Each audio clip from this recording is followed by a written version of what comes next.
Q के बराबर 0 ना हो, ये तो कह रहा है ना। Yes sir. अब इसका मतलब क्या है क्यू के बराबर 0 ना हो, ये कारण क्या होता है देखिए, अगर जैसे मान लो कोई संख्या लिखा है p बटे क्यू, तो मतलब इनके कहने का मतलब हम यहाँ 0 p की जगह तो लिख सकते हैं, लेकिन हम q की जगह 0 नहीं रखेंगे। Yes sir. हम यहाँ 1 या d बटा या 0 बटा हम d कर सकते हैं, मतलब हम इनके कहने का मतलब कि p के बराबर हमें 0 कर सकते हैं, लेकिन q के बराबर 0 नहीं करेंगे। कारण क्या है ये समझिए, अगर हम ऊपर 0 है और नीचे कोई अंक है तो आंसर शून्य आएगा।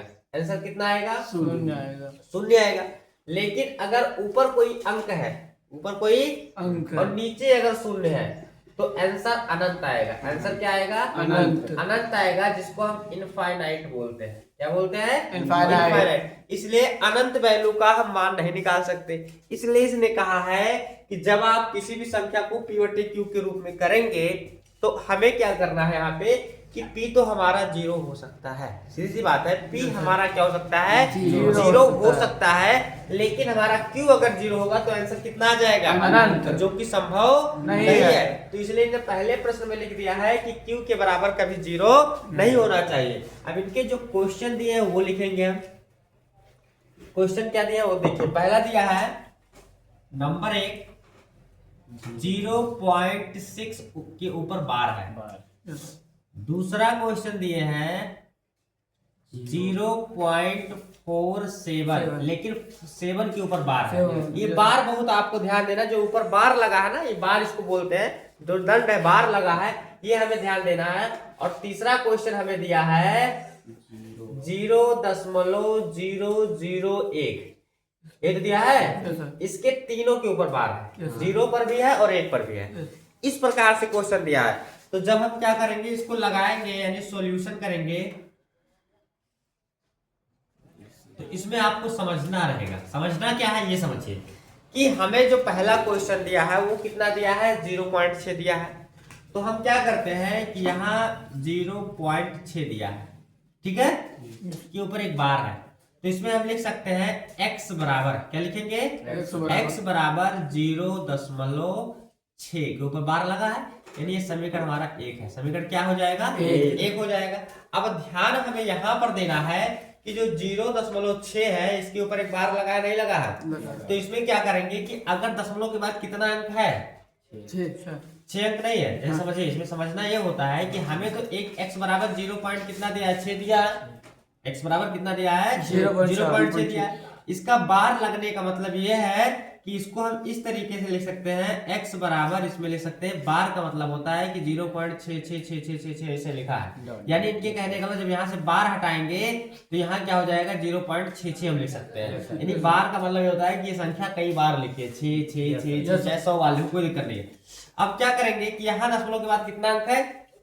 1 अंक है ना? कई अंक है? तो एक ही अंक में तो बार लगा है, तो इसमें क्या लिखेंगे कि समीकरण 1 में, समीकरण इसमें 1 में दशमलव के बाद कितना अंक है? 1 अंक है यहाँ, जो सवाल दिया हमें, तो इसमें 10 से गुणा कराएंगे, क्योंकि 1 अंक है तो 1 0, तो 1 के बाद 1 अंक है तो 1 0, तो कितना बना? 10 है तो बना। तो समीकरण 1 में 10 से गुणा करने पर, जो लिखे दिखा तो बोल रहा हूँ, गुणा करने पर, तो गुणा करेंगे, देखिए 10 का x में गुणा कराएंगे कितना हो जाए? ये x है यहाँ, और इसमें किससे गुणा कराएंगे? 10 से, तो कितना हो जाएगा?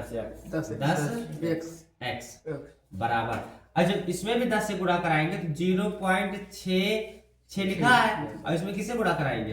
10 से। तो आप ध्यान दीजिए, जब 10 से हम गुणा कराएंगे तो 10x तो यहाँ रहेगा बराबर, जितना 0 रहेगा दशमलव उतना खिसक जाएगा। जैसे 1 0 है तो बीच में आ जाएगा दशमलव, कहाँ आ जाएगा? बीच में। यहाँ हो जाएगा 6.6, ठीक। इस समीकरण क्या बन जाएगा? 2। अब समीकरण क्या करेंगे? 2 में से 1 को हटा देंगे, किसमें? 2 में से 1 को हटा, तो समीकरण 2 से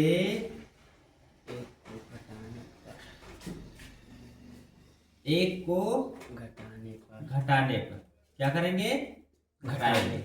तो जब हम घटाएंगे, ध्यान दीजिएगा, जब हम घटाएंगे तो यहाँ क्या हो जाएगा? पहला लिखा 10x बराबर 6.6 लिखा है, और दूसरा लिखा है x बराबर कितना 0.6 लिखा है।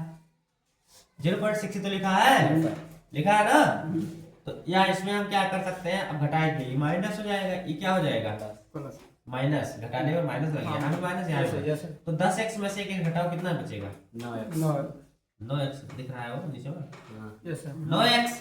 और 6 देखो 6 में से 6 जाए कितना बचेगा 0 पॉइंट और 6 बचेगा। Yes. तो 6.0 का मतलब 6 लिखा है, यानी अगर कोई अंक है उसके बाद दशमलव के 0 लिखा है तो इसका वो संख्या केवल 6 ही लिखी है। अगर 1 2 होता तब मानते, लेकिन 0 है इसका मतलब 0 को नहीं लिखेंगे। अब यहाँ क्या करेंगे, यहाँ लिखेंगे 9x बराबर आ गया आपका कितना 6। 9 गुणे में है, इधर आके किसमें हो जाएगा भाग में। x बराबर हो जाएगा 6/9।